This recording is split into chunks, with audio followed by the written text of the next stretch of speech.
പരിണപുരേശ മാഹാത്മ്യം എന്ന കഥ തുടരുകയാണ്. ഞാനിപ്പോൾ പറയാൻ പോകുന്നത് ഒരു പരദേശ ബ്രാഹ്മണൻ്റെ അനുഭവ കഥയാണ്. ഈ കഥയ്ക്ക് അധികം പഴക്കമില്ല എന്നാണ് കൊട്ടാരത്തിൽ ശങ്കുണ്ണി അവർകൾ പറയുന്നത്. അദ്ദേഹം 1909 ഐതിഹ്യമാല രചിച്ചത്.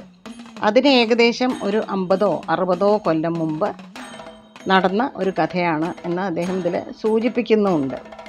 ഇനി കഥയിലേക്ക് വരാം. ഒരു പരദേശ ബ്രാഹ്മണൻ, ചേർത്തലയ്ക്ക് അടുത്ത ഏതോ ഗ്രാമത്തിൽ താമസിക്കുന്ന ഒരാൾ, ഗൃഹസ്ഥനാണ്, ഭാര്യയുണ്ട്, 2-3 മക്കളുണ്ട്. അപ്പോൾ ചെറുപ്പം മുതലേ അദ്ദേഹം നല്ല അധ്വാനിയായിരുന്നു. അധ്വാനം എന്താണെന്ന് വെച്ചാൽ ഓരോ സദ്യയ്ക്ക് ദഹണം വെച്ചാൽ പാചകം, അതിന് പോവും. ഇന്നത്തെ പോലെ അത്ര എളുപ്പമൊന്നുമല്ല അന്നത്തെ പാചകം. പിന്നെ ഹിരണ്യം എന്ന് പറയും. ഹിരണ്യം എന്ന് വെച്ചാൽ ചില ബ്രാഹ്മണ ഗൃഹങ്ങളിൽ ഈ ശ്രാദ്ധത്തിൻ്റെ അന്ന് ബ്രാഹ്മണർക്ക് ധനവും വസ്ത്രമൊക്കെ ദാനം ചെയ്യും. ആ വകയിലും കുറച്ച് പണം കിട്ടും. അപ്പോൾ ഇങ്ങനെ ഈ പാചകവൃത്തിയിൽ നിന്നും ഈ ഹിരണ്യം വഴിയും കിട്ടിയ പണമൊക്കെ അദ്ദേഹം സൂക്ഷിച്ച് വെച്ച് 1000 രൂപയോളം ആയി. അപ്പോഴേക്കും വർഷങ്ങൾ കുറേ കടന്നുപോയി. അദ്ദേഹത്തിൻ്റെ ആരോഗ്യം വല്ലാതെ മോശമായി. ഇനിയും പണിയെടുക്കാൻ വയ്യ എന്ന് തോന്നി. അപ്പോൾ അദ്ദേഹം എന്ത് ചെയ്തു വെച്ചാൽ ഈ 1000 ഉറുപ്പ്യയും കൊണ്ട് ചേർത്തലയിൽ ഒരു തിരുമുൽപ്പാടുണ്ട്. അദ്ദേഹത്തിന് ഹുണ്ടിക വ്യാപാരമാണ്. ഈ ഹുണ്ടിക വ്യാപാരം എന്താണെന്ന് വെച്ചാൽ പണം കടം കൊടുത്ത് പലിശ മേടിക്കുക. ഇനി ചിലർ പണം ഇദ്ദേഹത്തിൻ്റെ അടുത്ത് കൊണ്ടുവന്ന് ഇങ്ങനെ ഡെപ്പോസിറ്റ് ചെയ്യും. അതിന് ഇദ്ദേഹം അങ്ങോട്ട് പലിശ കൊടുക്കും. പക്ഷെ അങ്ങോട്ട് കൊടുക്കുന്ന പലിശയെക്കാളും കൂടുതൽ പലിശയ്ക്കാണ് അദ്ദേഹം ഈ പണം ബാക്കിയുള്ളവർക്ക് കടം കൊടുക്കുക. അതാണ് ഈ ഹുണ്ടിക വ്യാപാരം, ബാങ്കിങ് എന്ന് തന്നെ പറയാം. അങ്ങനെ ഒരു ബാങ്കറായിരുന്നു ഈ തിരുമുൽപ്പാട്. അപ്പോൾ നമ്മുടെ പരദേശ ബ്രാഹ്മണൻ സ്വാമി, അദ്ദേഹം ഈ തിരുമുൽപ്പാടിൻ്റെ അടുത്ത് പോയിട്ട് പറഞ്ഞു, ഞാൻ ഒരു 1000 ഉറുപ്പ്യ സമ്പാദിച്ചിട്ടുണ്ട്. എത്രയോ കൊല്ലം കൊണ്ട് ഒരുപാട് അധ്വാനിച്ച് സമ്പാദിച്ചതാണ്. ഇനി എനിക്ക് അധ്വാനിക്കാനുള്ള ആരോഗ്യമില്ല. എൻ്റെ ഭാര്യയ്ക്കും വലിയ ആരോഗ്യമൊന്നുമില്ല. മക്കൾക്കാണെങ്കിൽ പണിയെടുക്കാറായിട്ടുമില്ല. അപ്പോൾ ഇവിടെ അന്വേഷിച്ചപ്പോൾ അങ്ങയെക്കുറിച്ച് മനസ്സിലായി. അപ്പോൾ ഞാൻ വിചാരിക്കണത് എന്താണെന്ന് വെച്ചാൽ ഈ 1000 രൂപ ഞാൻ അങ്ങയെ ഏൽപ്പിക്കുകയാണ്. ഇത് ആർക്കെങ്കിലും കടം കൊടുത്തിട്ട് അവരിൽ നിന്ന് പലിശ വാങ്ങി എനിക്ക് കൃത്യമായിട്ട് തന്നാൽ എനിക്കതൊരു ഉപജീവന മാർഗമാവും. ഞാൻ വല്ലാതെ ദാരിദ്ര്യം കൊണ്ട് കഷ്ടപ്പെടുന്ന ഒരാളാണ്. പണിയെടുക്കാതെ ജീവിക്കാൻ വയ്യ. അപ്പോൾ ഈ തിരുമുൽപ്പാട് ഒരു നിമിഷത്തേക്ക് ഒന്നും മിണ്ടിയില്ല. അപ്പോൾ സ്വാമി വീണ്ടും പറഞ്ഞു, ഈ പാവപ്പെട്ട ബ്രാഹ്മണ കുടുംബത്തെ രക്ഷിക്കാൻ അങ്ങല്ലാതെ ഇപ്പോൾ വേറെ ആരുമില്ല. ഇവിടെ ഈ ഏർപ്പാടൊക്കെ ഉള്ളത് കൊണ്ട് അങ്ങക്ക് ഇതൊരു വലിയ ബുദ്ധിമുട്ടാവില്ലല്ലോ എന്നും കൂടി പറഞ്ഞു. അപ്പോൾ തിരുമുൽപ്പാട് പറഞ്ഞു, ബുദ്ധിമുട്ടാവില്ല എന്നൊന്നും പറയാൻ പറ്റില്ല. പണം ആർക്കെങ്കിലും പലിശയ്ക്ക് കടം കൊടുത്തു കഴിഞ്ഞാൽ അതിന് പ്രമാണം ഉണ്ടാക്കണം, അത് എഴുതി തയ്യാറാക്കണം. മാത്രമല്ല ഈ കടം മേടിച്ച് കൊണ്ടുപോകുന്നവരുടെ അടുത്തുനിന്ന് കൃത്യമായിട്ട് പലിശ വാങ്ങി അങ്ങേക്ക് തരുവും വേണം. ഇതിനൊക്കെ കണക്ക് എഴുതി സൂക്ഷിക്കുകയും വേണം. ഇതൊന്നും അത്ര എളുപ്പമുള്ള കാര്യമൊന്നുമല്ല.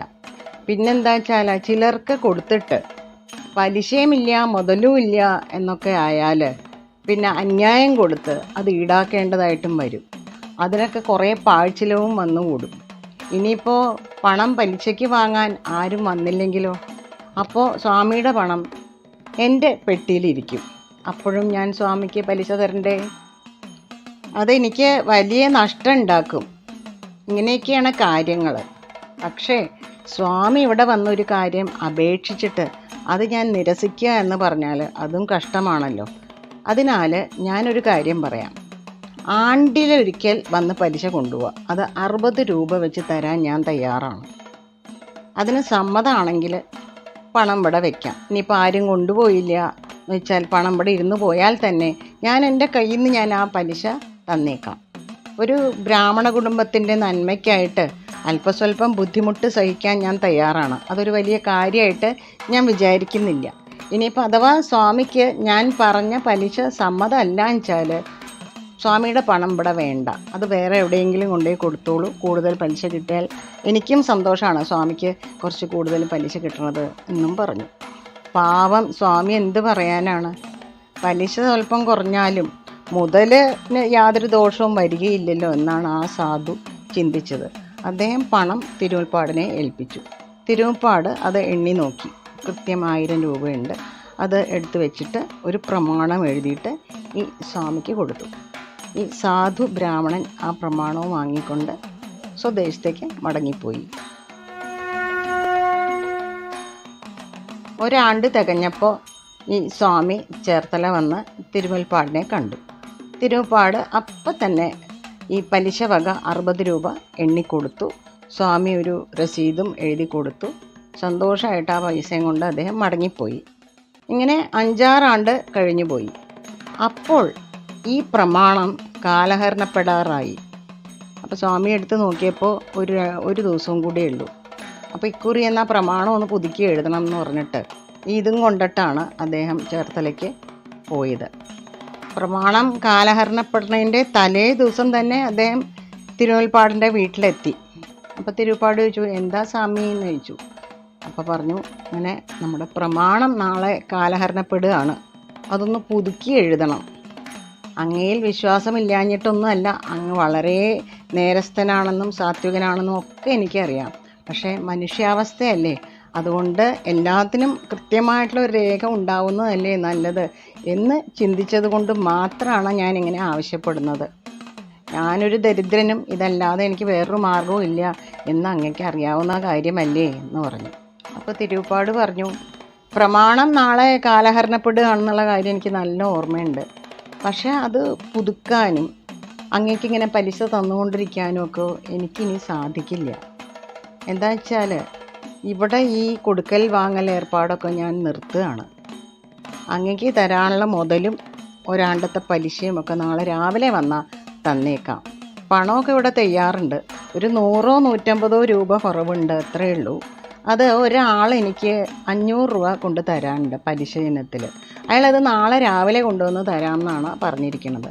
അതുകൂടി വന്നാൽ അങ്ങയുടെ പണം കൃത്യമായിട്ട്, അതായത് മുതൽ 1000 രൂപയും ഒരാണ്ടത്തെ പലിശ 60 രൂപയും 1060 രൂപ നാളെ രാവിലെ തന്നെ തന്നേക്കാം. ഇന്നലെ വൈകുന്നേരം കൂടി ഞാൻ അയാളെ കണ്ടിട്ട് വിവരം പറഞ്ഞിട്ടുണ്ട്. നാളെ രാവിലെ കിട്ടിയേ തീരൂ എന്ന് എടുത്ത് ഞാൻ പറഞ്ഞിട്ടുണ്ട് എന്ന് പറഞ്ഞു. അപ്പോൾ സ്വാമി പറഞ്ഞു, എനിക്ക് പലിശ മാത്രം മതി, മുതൽ ഇവിടെ തന്നെ ഇരുന്നോട്ടെ, അതാണ് എൻ്റെ ആഗ്രഹം എന്ന് പറഞ്ഞു. അപ്പോൾ തിരുമുൽപ്പാട് പറഞ്ഞു, അതൊക്കെ ബുദ്ധിമുട്ടാണ് സ്വാമി, പണം മറ്റാർക്കെങ്കിലും കൊടുത്തിട്ട് പലിശ ഈടാക്കിക്കൊള്ളണം. ഒരു പക്ഷേ ഇവിടത്തേക്കാൾ കൂടുതൽ പലിശ കിട്ടുകയും ചെയ്യും. ഒരു കാര്യം മാത്രം, ഒരു പ്രമാണം എല്ലാത്തിനും ഉണ്ടാക്കി വെക്കണം, പിന്നെ പേടിക്കണ്ടല്ലോ. തിരുമുൽപ്പാടിൻ്റെ വാക്കിലെ ആത്മാർത്ഥത സ്വാമിക്ക് പൂർണ്ണ ബോധ്യമായി. അപ്പോൾ അദ്ദേഹം അന്ന് അവിടെ തങ്ങാൻ തീരുമാനിച്ചു. അപ്പോൾ തിരുമുൽപ്പാട് പറഞ്ഞു, എൻ്റെ മഠത്തിൽ തന്നെ തങ്ങിക്കോളൂ എന്ന് പറഞ്ഞു. അതനുസരിച്ച് സ്വാമി അവിടെ തന്നെ തങ്ങി. നേരം വെളുത്തപ്പോൾ തിരുമുൽപ്പാട് പുറത്തേക്ക് ഇറങ്ങി വന്നിട്ട് ഇങ്ങനെ പടിക്കലേക്ക് ഇങ്ങനെ നോക്കി നിൽക്കുക. അപ്പോൾ സ്വാമി ചോദിച്ചു, എന്താന്ന് ചോദിച്ചു. അല്ല, പലിശ കൊണ്ടുവന്ന് തരാമെന്ന് പറഞ്ഞ ആളെ ഈ നേരമായിട്ടും കാണുന്നില്ല. ഞാനൊന്ന് ഇറങ്ങി അന്വേഷിക്കട്ടെ, താമസിക്കില്ല, ഞാൻ വേഗം വന്നോളാം. അഥവാ ഇനിയിപ്പോൾ ആ പണം കിട്ടിയില്ലെങ്കിലും കുഴപ്പമൊന്നുമില്ല, സ്വാമിയുടെ പണം ഇവിടെ ഉണ്ട്, അത് ഞാൻ എങ്ങനെയും തന്നിരിക്കും. പക്ഷേ ഒരു കാര്യം ചെയ്യണം, ഞാൻ പോയി അന്വേഷിച്ച് വരുന്നതിനകം സ്വാമി കുളിയും ഊണുമൊക്കെ കഴിഞ്ഞിരുന്നുള്ളൂ. പണവുമായി മടങ്ങുമ്പോൾ കുളിക്കാനും ഉണ്ണാനും ഒക്കെ എവിടെയെങ്കിലും തങ്ങിക്കഴിഞ്ഞാൽ അത് അത്ര സുരക്ഷിതമല്ല. കാലം വളരെ മോശമാണ്, പണം ആളെ കൊല്ലിയാണ്.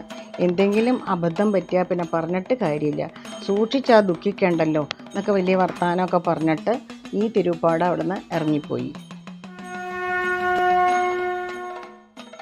ഈ സ്വാമി കുളിയും ഊണും ഒക്കെ കഴിച്ചിട്ട് തിരുമുൽപ്പാടിനെ ഇങ്ങനെ കാത്തിരിപ്പായി. ഇങ്ങനെ പടിക്കലേക്ക് നോക്കി ഇരിക്കുകയാണ്. 10 മണി കഴിഞ്ഞു, 11 മണിയായി, 12 1 2 ആയപ്പോഴേക്കും സ്വാമിക്ക് ലേശം പരിഭ്രമം തുടങ്ങി. എന്താണെന്ന് വെച്ചാൽ അന്ന് പ്രമാണം കാലഹരണപ്പെടുകയാണ്. അത് പുതുക്കി എഴുതിയില്ലെങ്കിൽ അതിൻ്റെ കാര്യം കുറച്ച് കഷ്ടത്തിലാവും. അഥവാ ഇനി അന്യായം കൊടുക്കണമെങ്കിൽ തന്നെ അന്ന് തന്നെ കൊടുക്കണം. അന്ന് തന്നെ വെച്ചാൽ വൈകുന്നേരം 5 മണിക്ക് മുമ്പ് കൊടുക്കണം. അത് കൊടുക്കേണ്ടത് എവിടെയാണ്? ആലപ്പുഴ ജില്ലാ കോടതിയിലാണ് കൊടുക്കേണ്ടത്.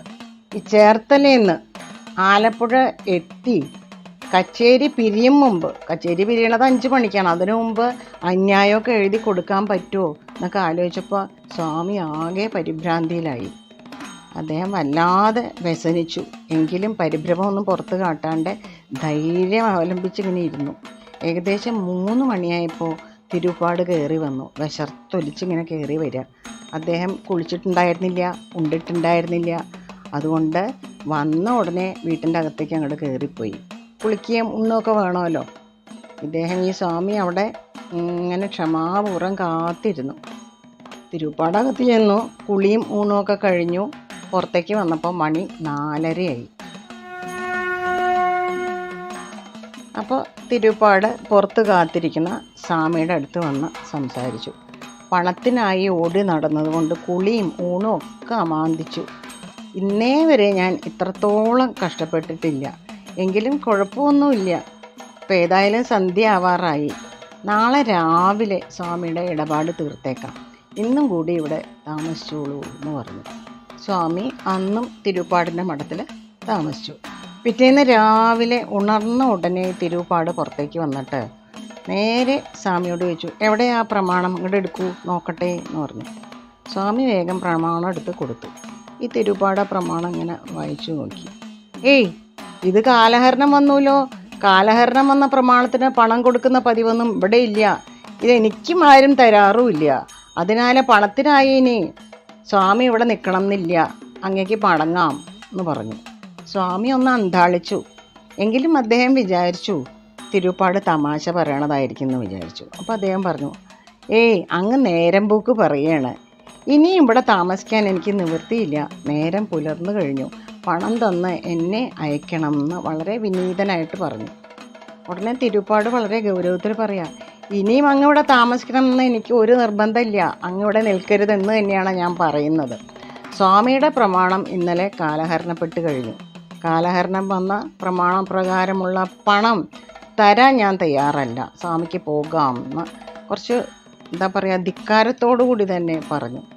പിന്നെ കുറേ പ്രാവശ്യം അവർ തമ്മിൽ ഇങ്ങനത്തെ വാക്കും തർക്കിക്കാനുള്ള ആരോഗ്യവും അതിനുള്ള കഴിവൊന്നും ഇല്ലാത്ത ആളാണ് ആ പാവം സ്വാമി.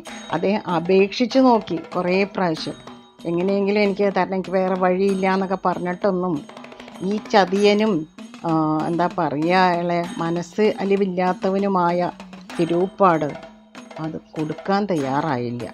വളരെ വ്യസനത്തോടെ കരഞ്ഞും കൊണ്ട് ഈ സ്വാമി അവിടുന്ന് ഇറങ്ങിപ്പോയി. അദ്ദേഹം ഒരു തോണിയിൽ കയറിയിട്ട് കായൽ കടന്ന് വൈക്കത്ത് ചെന്നിറങ്ങി.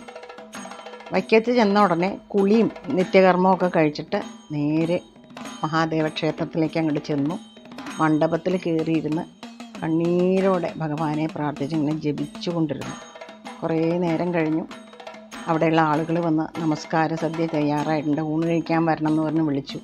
അദ്ദേഹം പോയില്ല. അദ്ദേഹം അവിടെ തന്നെ ഇങ്ങനെ ജപിച്ചു കൊണ്ടിരുന്നു. സമയം ഇങ്ങനെ പോയി. സന്ധ്യയ്ക്ക് ദീപാരാധന കഴിഞ്ഞു, അത്താഴ ശിവേലി കഴിഞ്ഞു. അപ്പോഴും അദ്ദേഹം മണ്ഡപത്തിലിരിക്കുക. അപ്പോൾ ക്ഷേത്ര ജീവനക്കാർ വന്ന് പറഞ്ഞു, ഇവിടെ ഇങ്ങനെ ഇരിക്കാൻ പറ്റില്ല, പുറത്തേക്ക് ഇറങ്ങിയിരിക്കണം എന്ന് പറഞ്ഞു. അപ്പോൾ അദ്ദേഹം ഒന്നും മിണ്ടാതെ നേരെ അവിടുന്ന് പുറത്തേക്ക് ഇറങ്ങിയിട്ട് കൊടിമരത്തിൻ്റെ അവിടെ പോയിരുന്ന് ജപം തുടർന്നു. പിന്നെയും കുറേ നേരം കഴിഞ്ഞപ്പോൾ ക്ഷേത്രത്തിലെ കാവൽക്കാർ വന്ന് പറഞ്ഞു, ഇവിടെ ഇങ്ങനെ ഇരിക്കാൻ പറ്റില്ല, രാത്രി കാലങ്ങളിൽ പുറത്തുനിന്നുള്ളവരാരും ക്ഷേത്രത്തിനകത്ത് ഇരിക്കാറില്ല, അതുകൊണ്ട് മതിൽക്ക് പുറത്തേക്ക് പോകണം എന്ന് പറഞ്ഞു. അദ്ദേഹം അപ്പോഴും മിണ്ടാതെ എണീറ്റിട്ട് കിഴക്കേ ഗോപുരത്തിൻ്റെ അവിടെ ചെന്ന് പുറത്ത് തറയിൽ ഇങ്ങനെ ഇരുന്നപ്പോഴും ക്ഷീണം, സങ്കടം, പാവം ആകെ അവശനായിരുന്നു. അവിടെ അങ്ങനെ കിടന്നപ്പോൾ ചെറുതായിട്ടൊന്ന് മയങ്ങിപ്പോയി. അപ്പോൾ ഒരു സ്വപ്ന ദർശനം പോലെ ഒരു കാഴ്ച, ഒരു ദിവ്യനായ ഒരു വൃദ്ധ ബ്രാഹ്മണൻ അദ്ദേഹത്തിൻ്റെ അടുത്ത് വന്നിട്ട് പറയുകയാണ്, ഇവിടെ ഇങ്ങനെ പട്ടിണി കിടക്കാൻ പാടില്ല, ഏറ്റുമാനൂർ ചെന്ന് സങ്കടം പറയൂ, ഏറ്റുമാനൂരപ്പൻ നിവൃത്തി ഉണ്ടാക്കി തരും എന്ന് പറഞ്ഞു. ഇദ്ദേഹം കണ്ണ് തുറന്ന് നോക്കിയപ്പോൾ അടുത്ത് ആരെയും കണ്ടില്ല. പക്ഷെ അദ്ദേഹത്തിന് ഉറപ്പായിരുന്നു ഇത് വൈക്കത്തപ്പൻ തന്നെ തന്നോട് അരുളി ചെയ്തതാണ് എന്ന്. അദ്ദേഹം ഏതായാലും അപ്പോൾ തന്നെ അവിടെ നിന്ന് എണീറ്റു. എന്നിട്ട് നടന്നു തുടങ്ങി. എവിടേക്ക്? ഏറ്റുമാനൂർക്ക് നടക്കുകയാണേ. അങ്ങനെ നടന്ന് രാവിലെ ഒരു 7-7:30 ആയപ്പോൾ ഏറ്റുമാനൂരെത്തി. വേഗം അവിടെ കുളിയും നിത്യകർമ്മമൊക്കെ കഴിച്ച് അമ്പലത്തിൻ്റെ അകത്തേക്ക് ചെന്നു. അവിടെ മണ്ഡപത്തിൽ കയറിയിരുന്നിട്ട് മഹാദേവനിൽ മനസ്സർപ്പിച്ചുകൊണ്ട് ശിവപഞ്ചാക്ഷരം ജപിക്കാൻ തുടങ്ങി. അങ്ങനെ അദ്ദേഹം അവിടെ ജപം ഇങ്ങനെ തുറന്നുകൊണ്ടിരിക്കുകയാണ്. അദ്ദേഹം അവിടെ ഇരിക്കട്ടെ. ഇനി നമ്മുടെ പലിശക്കാരനായ തിരുപ്പാടിന് എന്ത് സംഭവിച്ചു എന്ന് നോക്കാം. ഈ സ്വാമി ഏറ്റുമാനൂർ എത്തിയ ദിവസം രാവിലെ ഒരു 9 മണിയായപ്പോഴേക്കും തിരുപ്പാടിന് മേലാസകലം ഒരു പുകച്ചിൽ തുടങ്ങി.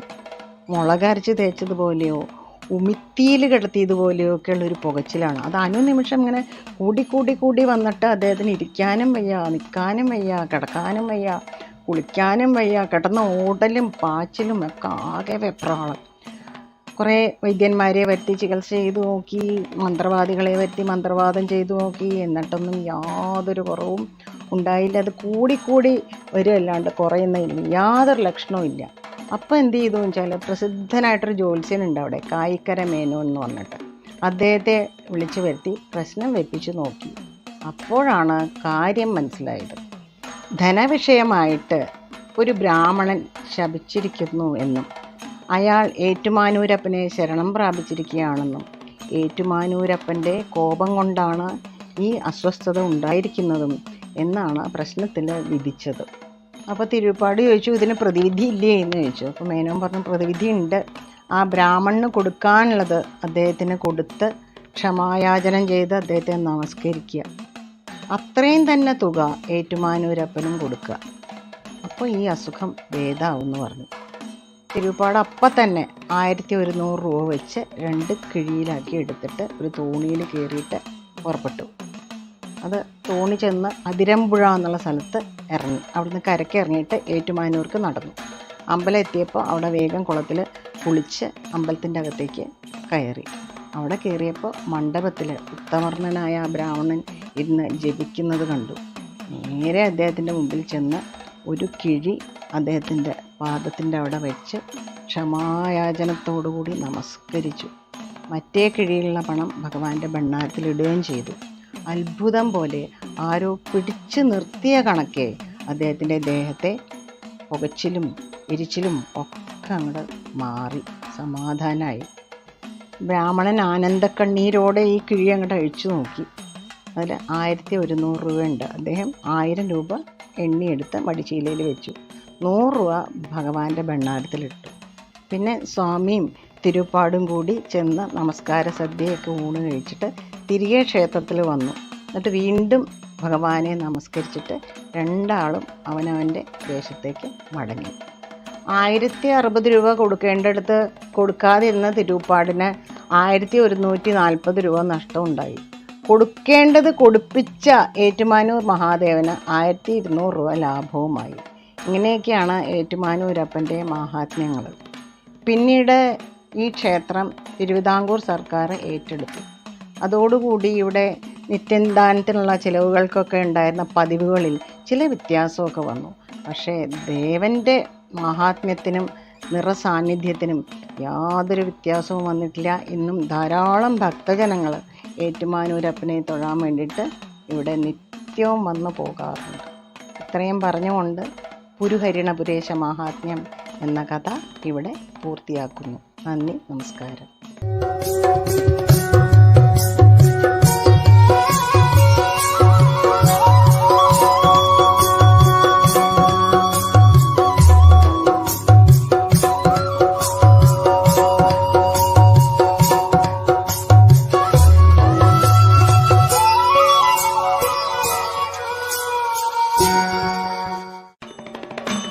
ഐതിഹ്യമാല കഥകൾ തിങ്കൾ മുതൽ വെള്ളി വരെ മലയാളം ഡെയിലി ന്യൂസ് എന്ന യൂട്യൂബ് ചാനലിൽ.